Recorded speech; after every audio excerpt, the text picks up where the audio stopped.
we've talked about my issues of not being able to get the focus on me, of focusing outside, of being the helper, of being a person that will view others in a way that I can adapt to what they want and I can interpret what they want, but never really letting them in to see me.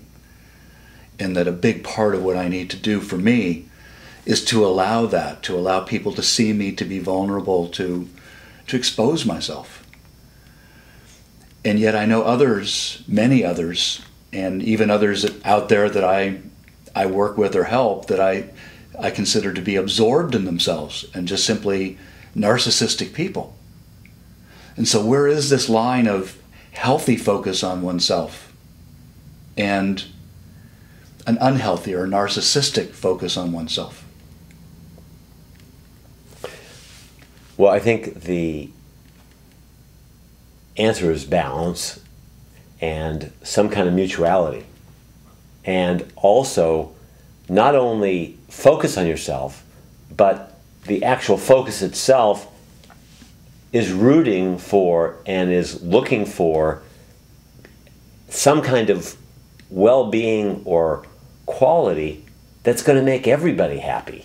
It's going to be a goodness to everyone. So when you say focus on yourself, it's not just getting what you want.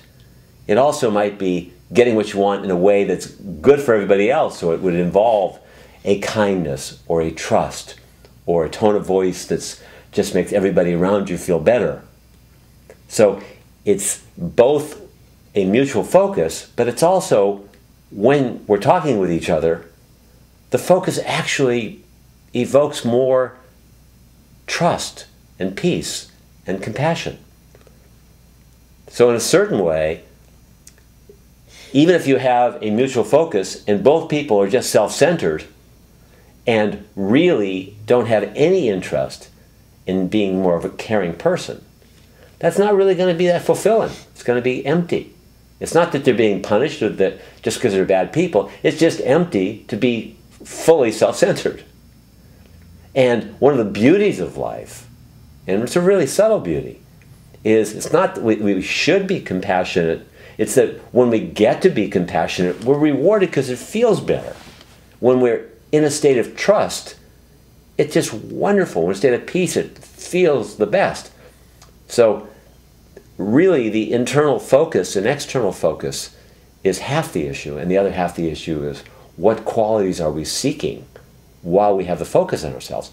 And for you, I think, you really would naturally expose, I'd like to be trusted, or I love it when you trust me, or I like it when you see the part of me that feels empty when you're actually not focusing on becoming more loving or focused on becoming more kind or generous or honest. That what you really want is a certain kind of integrity and a certain kind of connectedness. And when you don't have it, it leaves you incomplete.